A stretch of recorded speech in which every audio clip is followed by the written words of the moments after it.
పూర్తి martial arts గుణాలు. అధ్యాయం 7. నేను వాంగ్ థెంగ్. నేను చాలా కష్టపడుతున్నాను. మధ్యాహ్నం 1 గంట. రాత్రి చీకటి పడింది.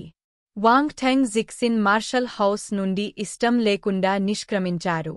ఇతర విద్యార్థులు రాత్రంతా శిక్షణ పొందారు, కాని అతను మొత్తం సమయాన్ని మోసం చేశాడు. యుట్టూ మోసపోయారా? యుద్ధ యోధుల గురించి చెప్పినప్పుడు అతను ఫూలింగ్ చేస్తున్నాడని ఎలా చెప్పగలరు?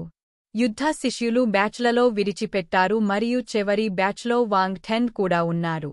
అతను చాలా కష్టపడి పనిచేసేవాడు కాదట్టి కాదు. అతను కేవలం ఏ గుణం బబిల్ను కోల్పోవాలనుకోలేదు. సరే, ఇది కూడా ఒక రకమైన కష్టమైన పని. వాంగ్ థెంగ్ ఖారీ రహదారిపై నడిపారు. 19.3 శరీరాకృతి 47. బలం 135. వేగం 86. యుద్ధ పద్ధతులు: ప్రాథమిక పెడికిలి నైపుణ్యం, ప్రాథమిక అవగాహన, ప్రాథమిక ఫుట్వర్క్, ప్రాథమిక అవగాహన. గుణాల ప్యానెల్ని చూస్తూ వాంగ్ థెంగ్ కంటెంట్ని అనుహగించారు. సింబెల్డిజిట్ నుండి ప్రస్తుత 2 అంకెలు మరియు 3 అంకెలకు. ఇది కాదనలేని భారీ మార్పు. అతని బలం మరియు వేగం చాలా పెరిగింది. మరోవైపు, అతని జ్ఞానోదయం మరియు శరీరాకృతి తక్కువగా ఉన్నాయి. ప్రతి లక్షణం పడిపోయే విభిన్న సంభావ్యతను కలిగే ఉందని గమనించడం కష్టం కాదు. ఈ రోజు గొప్ప ఆశ్చర్యం ఏమిటంటే ప్రాథమిక పెడికిలి నైపుణ్యం మరియు ప్రాథమిక ఫుట్వర్క్. ఒక యుద్ధ యోధుడిగా మారడానికి బట్టి శరీరం కలిగే ఉండటం సరిపోదు. అతను తన నిజమైన సామర్థ్యాన్ని ప్రదర్శించడానికి యుద్ధ పద్ధతులను నేర్చుకోవాలి. నేను ఎంత దూరం వెళ్ళగలను అని పరీక్షించడానికి రేపు మార్షల్ ఆర్ట్స్ అకాడమీకి వెళ్తాను. వాంగ్ థెంగ్ తనలో తాను అనుకున్నాడు. అతను ఇంటికి తిరిగి వచ్చినప్పుడు లీ షై అప్పటికే డిన్నర్ సిద్ధం చేసింది. వాంగ్ థెంగువో తింటున్నాడు. అతను ముఖం చిట్లించి, ఆలస్యమైంది. ఎక్కడికి వెళ్లావు? The Jixin martial house. Wang Teng మామూలుగా బదిలిచ్చారు. అప్పుడు అతను లీ జియుమీతో, అమ్మా, మీరు గుడ్డు నూడిల్స్ చేశారా? మీరు నా కోసం కొంత మిగిల్చారా? నాకు ఆకలిగా ఉంది. అయితే నేను మీ కోసం కొంత మిగిలిపోయాను. తన కొడుకు తన వంటను ఇష్టపడుతున్నాడని లీ జియుమీ ఉప్పొంగిపోయింది. స్లార్ప్. వాంగ్ థెంగ్ బెన్నె తీసుకుని వాంగ్ థెండుమో పక్కన కూర్చున్నారు. నూడిల్స్ను పెద్ద మొత్తంలో తింటారు. ఇది చాలా రుచికరమైనది. వాంగ్ థెంగ్ శరీరంపై ఆల్కహాల్ వాసన కనిపించడం లేదు. వాంగ్ థెంగువో కనుబొమ్మలు కొద్దిగా రిలాక్స్ అయ్యాయి. అతను ఆశ్చర్యంతో, మీరు మార్షల్ ఆర్ట్స్ అకాడమీకి ఎందుకు వెళ్లారు? అని అడిగాడు. మార్షల్ ఆర్ట్స్ ప్రాక్టీస్ చేయడానికి. వాంగ్ థెంగ్ తల ఎత్తకుండానే బదిలిచ్చారు. మార్షల్ ఆర్ట్స్ ప్రాక్టీస్ చేయండి. మార్షల్ ఆర్ట్స్ ప్రాక్టీస్ చేయండి.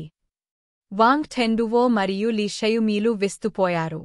అనాలోచితంగా వాంగ్ థెంగ్ వైపు చూసే ముందు వారు ఒకరికొకరు చూపులు మార్చుకున్నారు. వారు గతంలో వాంగ్ థెంగ్ను ఒప్పించడానికి ప్రయత్నించారు, కాని అతను చాలా పాంపర్డ్గా ఉన్నాడు. అతను నేర్చుకోవాలనుకోలేదు, కాబట్టి అతను వారి మాటలను హృదయపూర్వకంగా తీసుకోలేదు. అయినప్పటికీ, అతను స్వచ్ఛందంగా ఈరోజు మార్షల్ ఆర్ట్స్ ప్రాక్టీస్ చేయడానికి వెళ్లాడా? కొడుకు, నువ్వు మార్షల్ ఆర్ట్స్ ప్రాక్టీస్ చేయాలనుకుంటున్నావా? ఓ షై అవిశ్వాసంతో అడిగారు. అది సరే. వాంగ్ థెంగ్ నవ్వాడు. కొడుకు, నువ్వు డేటింగ్ చేస్తున్నావా? ఓ షై ఆసక్తిగా అనుసరించారు. హూ? వాంగ్ థెంగ్ ఆశ్చర్యపోయాడు. అతను ఎప్పుడు డేటింగ్ ప్రారంభించాడు? అతను డేటింగ్ చేస్తున్నాడని కూడా అతనికి తెలియదు. మీరు గతంలో యుద్ధ కళలను అభ్యసించడాన్ని అసహ్యించుకున్నారు అని వాంగ్ థెంగువో చెప్పారు. అందులో తప్పేముంది? నేను నా ఆలోచనలను క్రమబద్ధీకరించాను, కాబట్టి సహజంగానే నేను సాధన ప్రారంభించాలనుకుంటున్నాను. వాంగ్ థెంగ్ సమాధానమిచ్చేటప్పుడు రిలాక్స్డ్ ఎక్స్ప్రెషన్ ఇచ్చాడు. ఇది నిజంగా చాలా సరళంగా ఉందా? వాంగ్ థెంగువో మరియు లీ జియుమీ మళ్ళీ ఒకరినొకరు చూసుకున్నారు. సరే, మీరు మార్షల్ ఆర్ట్స్ నేర్చుకోవాలనుకుంటున్నారు కాబట్టి మీకు నేర్పించడానికి నేను ఉత్తమ ఉపాధ్యాయుడిని నియమిస్తాను. వాంగ్ టెంగ్ జోక్ చేయడం లేదని గ్రహించగలిగారు, కాబట్టి అతను సంతోషంగా చేతులు చప్పట్లు కొట్టారు. నాన్న, నువ్వు అలా చేయనవసరం లేదు. మార్షల్ ఆర్ట్స్లో ప్రతిభ అవసరం. నేను నా స్వంతంగా ప్రాక్టీస్ చేయాలనుకుంటున్నాను మరియు ప్రయత్నించాలనుకుంటున్నాను. వాంగ్ టెంగ్ నేరుగా తన తండ్రిని తిరస్కరించారు. ఉపాధ్యాయుడిని అతని దోషంతో ఎలా పోల్చవచ్చు? అతని తండ్రి ఉన్నత స్థాయి యుద్ధ శిష్యుడిని మాత్రమే తన గురువుగా నియమించుకోగలిగారు. అతని కుటుంబ నేపథ్యం ఆధారంగా వారు యుద్ధ యోధుడిని నియమించుకోలేరు. అతను అధునాతన దశ యుద్ధ శిష్యుడి నుండి నేర్చుకోవడం కంటే లక్షణాలను ఎంచుకునేందుకు సమయాన్ని వెచ్చిస్తాడు. ఇది డబ్బు మరియు వనరులను వృధా చేస్తుంది. ఇది యుద్ధ యుగం. అడ్వాన్స్డ్ స్పేస్ మార్షల్ శిష్యుడిని నియమించుకోవడం కూడా చౌక కాదు. వాంగ్ టెంగ్ తన కొడుకును బలవంతం చేయలేదు. అతను తల ఊపి, సరే, మార్షల్ ఆర్ట్స్ అకాడమీలో కూడా శిక్షకులు ఉన్నారు. చైనాలోని మొదటి 3 మార్షల్ ఆర్ట్స్ అకాడమీలలో ఒకటిగా, వారి బోధకులు చెడ్డవారు కాదు. సరిగ్గా ప్రాక్టీస్ చేయండి. మీరు యుద్ధ యోధులు అవుతారని నేను ఆశించడం లేదు. మీరు అధునాతన దశ యుద్ధ శిష్యులుగా మారగలిగితే, మీ శారీరక నాణ్యత అద్భుతంగా మెరుగుపడుతుంది మరియు మీ జీవితకాలం కూడా పెరుగుతుంది. ఆరోగ్యమే సంపద. మంచి శరీరంతో, సగం శ్రమతో రెట్టింపు ఫలితాన్ని పొందవచ్చు. వాస్తవానికి, వాంగ్ టెంగ్ యొక్క అభిరుచి ఎక్కువ కాలం ఉండదని అతను భయపడ్డారు. అతను 2 రోజుల బాధ తర్వాత వదులుకోవచ్చు. అందువల్ల, అతను కొంతకాలం పాటు తనంతట తానుగా ప్రాక్టీస్ చేయనివ్వడం మంచిది. అతను పట్టుదలతో ఉంటే, వారు తర్వాత మరిన్ని ప్రణాళికలు చేయవచ్చు. నాకు అర్థమైంది. వాంగ్ టెంగ్ రహస్యంగా నవ్వాడు. అతని తండ్రి అతనికి చదువు చెప్పడానికి ఇష్టపడేవారు. గతంలో, అతను తన తండ్రి మాట వినడు. కాని, అడ్వాన్స్డ్ స్టేజ్ మార్షల్ శిష్యులా, అతనికి ఉంది. అధికారిక యుద్ధ యోధుని గురించి ప్రస్తావించకుండా, అతను సాధారణ దశలో యుద్ధ యోధుడిగా కూడా మారవచ్చు. నిజం చెదితే తన తండ్రిని భయపెడతానని భయపడ్డారు. మరోవైపు, వాంగ్ టెంగ్ తన హృదయంలో సంతృప్తి చెందారు. వాంగ్ టెంగ్ పరిపక్వం చెందాడని అతను అనుకున్నాడు. అతను డేటింగ్ చేస్తున్నాడా? కొడుకు, నీకు ఇప్పటికే 17 సంవత్సరాలు. మీరు నిజంగా డేటింగ్ చేస్తుంటే, మేము అడ్యంతరం చెప్పము. నీ దగ్గర సరిపడా పాకెట్ మనీ ఉందా? వాంగ్ టెంగ్ అయోమయంలో పడ్డారు. వారు ఈ అంశంపై మాట్లాడటం ఎందుకు ఆపలేకపోయారు? నాన్న, అమ్మ, నేను నిజంగా డేటింగ్ చేయడం లేదు. నాకు గర్ల్ ఫ్రెండ్ ఉంటే, నేను వెంటనే మీకు చెప్తాను. వాంగ్ టెంగ్ నోరు మెదపలేదు. ఏం పాపమి? ఓషై నిరాశ చెందాడు. వాంగ్ టెంగ్ అంగీకరించినట్లు తల ఊపారు.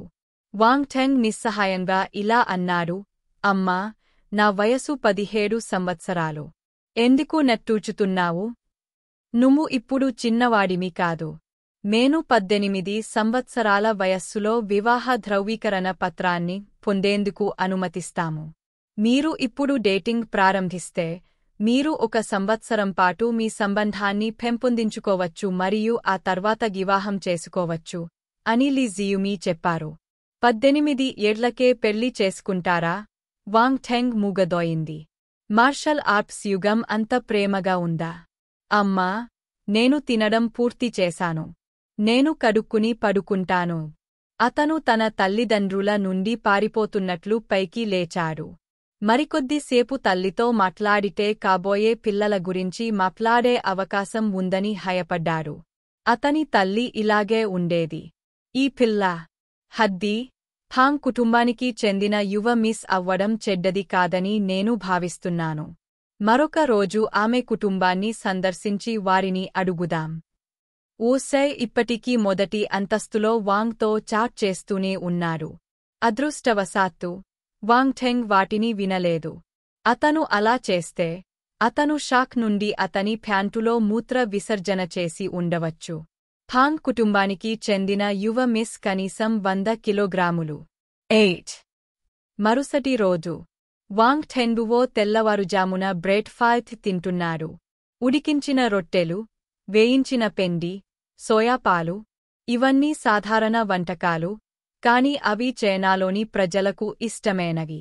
వాంగ్ ఠెంగ్ క్రిందికి వచ్చాడు. ఇది శనివారం, కాబట్టి అతను పాయసాలకు వెళ్లవలసిన అవసరం లేదు. అతను తన స్వంత ఏర్పాట్లు చేయగలరు. అతను అల్పాహారం ముగించిన తర్వాత వాంగ్ ఠెంగ్ తన తల్లిదండ్రులకు వీల్కోలు పలికి తలుపు నుండి బయపకు పరుగెత్తాడు. వాంగ్ ఠెంగువో మళ్ళీ ఉపశమనం పొందాడు. అతను ఊతో ఇలా అన్నాడు, కొంత నక్షత్ర మృగం మాంసం కునండి. లిటిల్ టెంగ్ మార్షల్ ఆర్ట్స్ అభ్యసిస్తున్నాడు. కొన్ని నక్షత్ర మృగ మాంసాన్ని తినడం అతని శరీరాన్ని మెరుగుపరుస్తుంది. డిక్సిన్ మార్షల్ హౌస్. వాంగ్ ఠెంగ్ చాలా త్వరగా వచ్చారు. ప్రస్తుతం శిక్షణ లాబీలో కొద్దిమంది విద్యార్థులు మాత్రమే ఉన్నారు. స్పష్టంగా ఈ వ్యక్తులు చాలా కష్టపడి పనిచేసేవారు. ఎర్లీ రైజర్లుగా కొత్త ముఖాన్ని చూసి అందరూ ఆశ్చర్యపోయారు. అయినప్పటికీ వాంగ్ ఠెంగ్ యొక్క శ్రద్ధకు విద్యార్థులు అతని వద్ద మర్యాదపూర్వకంగా తల వంచడంతో వారి ఆమోదం లభించింది. అతను కూడా తమలాంటి వ్యక్తి అని వారు భావించారు. వాంగ్ ఠెంగ్ కూడా చాలా కష్టపడి పనిచేసేవాడు, కాని దురదృష్టవశాత్తు చాలా మంది ప్రజలు ఇంత త్వరగా ప్రాక్టీస్ చేయడానికి రాలేదు. అందువల్ల ఈరోజు ఎంచుకోవడానికి కొన్ని బుడగలు ఉన్నాయి. విద్యార్థులను పలకరిస్తూ వెళ్లి దారిపొడవునా విశేషాలను కైవసం చేసుకున్నారు. అవును, అది దారిలో ఉన్నందున అతను దానిని చేశాడు. నేను, వాంగ్ ఠెంగ్, మర్యాదగల వ్యక్తిని. వారిని పలకరించడమే నా ముఖ్య ఉద్దేశ్యం. ప్రాథమిక పెడికిలి నైపుణ్యం 6. బలం 4. వేగం 3. కొత్త ఉవిల్ కోసం సిప్ సంఖ్య I3 ఆఫ్ cm. ప్రాథమిక స్వోర్డ్ నైపుణ్యం 4. వామ్ గుణాల శ్రేణి ఉంది. అతను తీయపానికి ప్రాథమిక పెడికిలి నైపుణ్యాలు మరియు ప్రాథమిక కత్తి నైపుణ్యాలు కూడా ఉన్నాయి. అతను మరొక ప్రాథమిక యుద్ధ సాంకేతికతను నేర్చుకున్నాడు. ఊహించిన విధంగా ప్రారంభ పక్షి పురుగును పట్టుకుంటుంది. శిష్యులందరూ ప్రతిభావంతులు మరియు వారు చాలా మర్యాదగా ఉన్నారు. ఇంకా వారు అతని కోసం అనేక లక్షణాలను వదిలివేశారు. వాంగ్ ఠెంగ్ వాటిని నిజంగా ఇష్టపడ్డాడు.